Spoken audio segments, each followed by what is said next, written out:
ధర్మస్థల ఆలయానికి సంబంధించిన breaking news తో మరోసారి మీ ముందుకు వచ్చింది ఆర్టీవీ. ధర్మస్థల ఆలయంలో సంచలన విషయాలు బయటపడ్డాయి. ధర్మస్థల ఆలయానికి సంబంధించి మొదటి మార్కింగ్ దగ్గర తవ్వకాలు చేపట్టిన క్రమంలో విస్తుపోయే విషయాలు బయటపడ్డాయి. ఒక చిరిగిపోయినటువంటి రెడ్ కలర్ జాకెట్ మహిళలు ధరించేటువంటి ఆ ఆనవాళ్లతో రెడ్ కలర్ జాకెట్ తో పాటుగా ఒక 2 ఏటీఎం కార్డులు కూడా బయటపడ్డాయట. ఏటీఎం మరియు పాన్ కార్డులు బయటపడ్డాయట.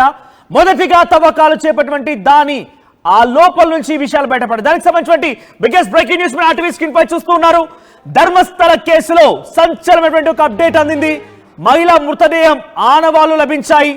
సెల్ నెంబర్ 1 అంటే సెట్ నెంబర్ 1 ఎక్కడైతే అక్కడ స్పాట్ ని గమనించారో ఆ సైట్ నెంబర్ 1 దగ్గర తవ్వకాలు చేపట్టిన క్రమంలో ఒక పాన్ కార్డ్, ఒక ఏటీఎం కార్డ్ తో పాటుగా చిరిగిపోయినటువంటి ఒక జాకెట్, రెడ్ కలర్ జాకెట్ బయటపడిందట. అయితే ఈ విషయాన్ని సుజాత భట్, అనన్య భట్ తల్లి మరోసారి ఈ విషయంలో తన కూతురి యొక్క అవశేషాలను తనకు అప్పగించండి, నేను అంత్యక్రియలు చేసుకోవాలనుకుంటున్నానని చెప్పి తను చెప్పుకొచ్చింది. చూసారా, ఆ లాయర్ బయట పెట్టిన అంశం ఇది. దీని అధికారికంగా సిట్ అధికారులు కూడా దాదాపుగా ధృవీకరించినట్టే భావించాలి. The biggest breaking news RTV screen పై చూస్తున్నాం. సైట్ నెంబర్ 1 లో తవ్వకాలు జరిపిన చోట 2.5 అడుగులు తవ్వగానే చిరిగినటువంటి రెడ్ జాకెట్, పాన్ కార్డ్ మరియు ఏటీఎం లభించాయి.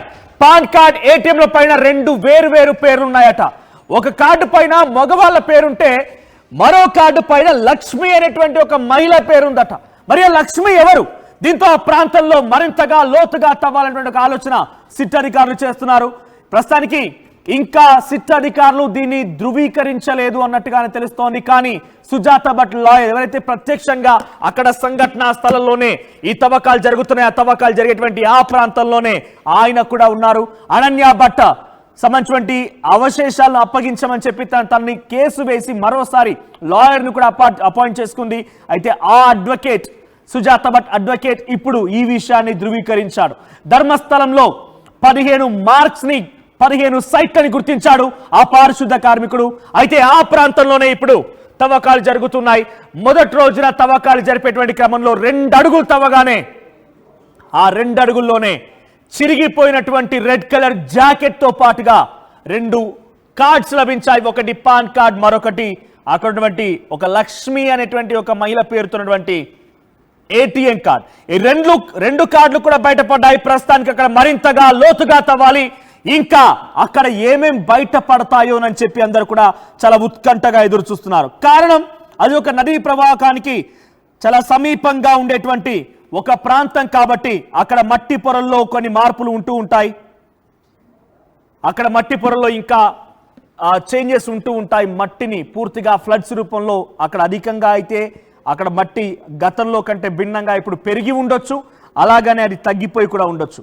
సో ప్రస్తుతానికి ఆ విజువల్స్ మీరు గమనించండి. రెడ్ కలర్ జాకెట్ మరియు పాన్ కార్డ్, ఏటీఎం కార్డు దొరికిన ప్రాంతం ఇదే. అక్కడే తవ్వకాలు జరిగాయి.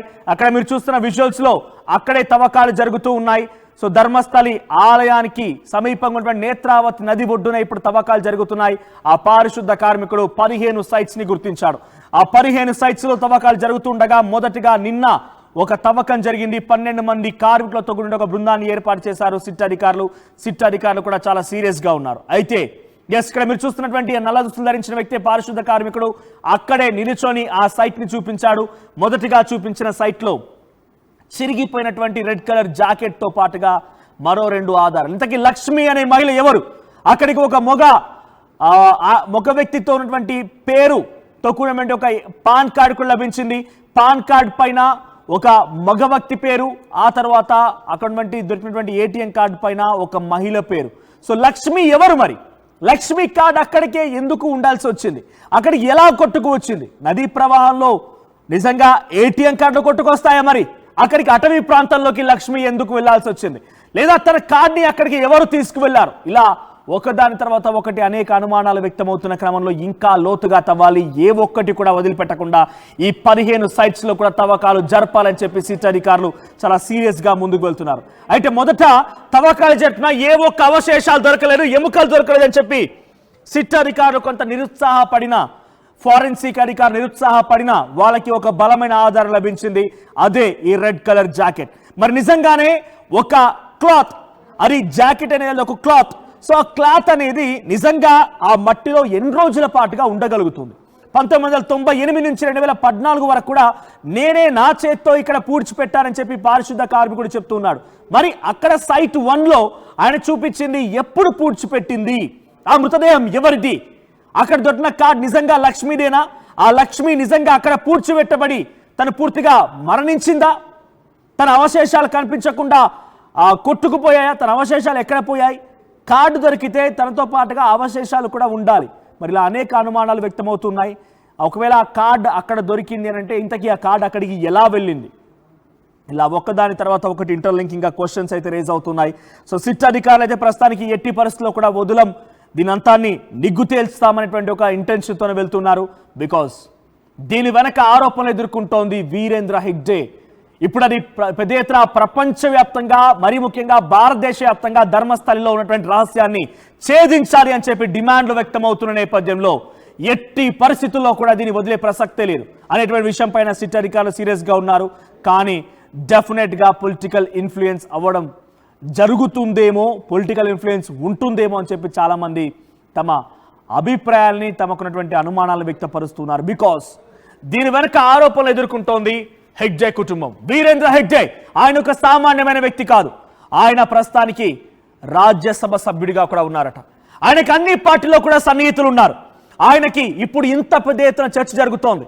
ధర్మస్థలంలో ఏకంగా కొన్ని వందలాది మంది మహిళల మృతదేహాలు నేనే పూడ్చిపెట్టానని చెప్పి పారిశుద్ధ కార్మికుడు చెప్తూ ఉంటే ఏ ఒక్క ప్రతిపక్ష పార్టీ కానీ, ఏ ఒక్క రాజకీయ పార్టీ కానీ, ఏ ఒక్క ప్రజా సంఘం కానీ, ఏ ఒక సామాజిక దృక్పథమైనటువంటి సంఘాలు కానీ అక్కడికి వచ్చి తమ వాదన వినిపించడం లేదు. దీనిపైన నిష్పక్షపాతంగా, పారదర్శకంగా అక్కడ నేరాన్ని బయట పెట్టాలి అని చెప్పేటువంటి డిమాండ్ వ్యక్తం అవ్వడం లేదు. కారణం ఆయన చాలా చరిత్రకమైనటువంటి కుటుంబం నేపథ్యం ఉంది. ఆయనకి 20వ తరానికి సంబంధించిన హెగ్డే ఆయన ప్రస్తుతం అక్కడ ధర్మాధికారిగా ఉన్నాడు. ఆయన పొలిటికల్ ఇన్ఫ్లుయెన్స్ ఉంది. పిఎంలు సీఎంలు అందరికీ కూడా ఆయన చాలా సన్నిహితుడట. నేను ఇక్కడ రాజకీయంగా చెప్పదలుచుకోలేదు, బట్ దీని వెనుక ఇంత పెద్ద తల ఉంది కాబట్టే, ఆయన ఆరోపణలు ఎదుర్కొంటున్నారు కాబట్టే కొంత ఇన్ఫ్లుయెన్స్ అయ్యే అవకాశం కూడా ఉంది. ఏమైనా దాచేస్తారేమో అనేటువంటి అనుమానాలు కూడా వ్యక్తమవుతున్నాయి ప్రజల్లో. అటువంటి చర్చ జరుగుతోంది. సో ప్రస్తుతానికి సుజాత భట్, అనన్య భట్ తల్లి సుజాత భట్ అడ్వకేట్ చెప్తున్నటువంటి మాటలతో ఇప్పుడు ఈ విషయం బట్టబయలైంది. కానీ సిట్ అధికారులు దీన్ని గోప్యంగా ఉంచారు, ఎక్కడ కూడా వెల్లడించలేదు. సిట్ అధికారులు నిజంగా కావాలని గోప్యంగా ఉంచారా, లేదంటే దీని వెనుక రాజకీయ ప్రమేయం ఏదైనా ఉందా అనేటువంటి అనుమానాలు కూడా పెద్ద ఎత్తున మరోసారి జోరందుకు ఉన్నాయి. సో అక్కడ అడ్వకేట్ చెప్తున్న మాట ఏంటి అని అంటే 2 అడుగుల లోతు తవ్వగానే ఒక రెడ్ కలర్ జాకెట్తో పాటుగా ఒక ATM card and pan card బయటపడింది.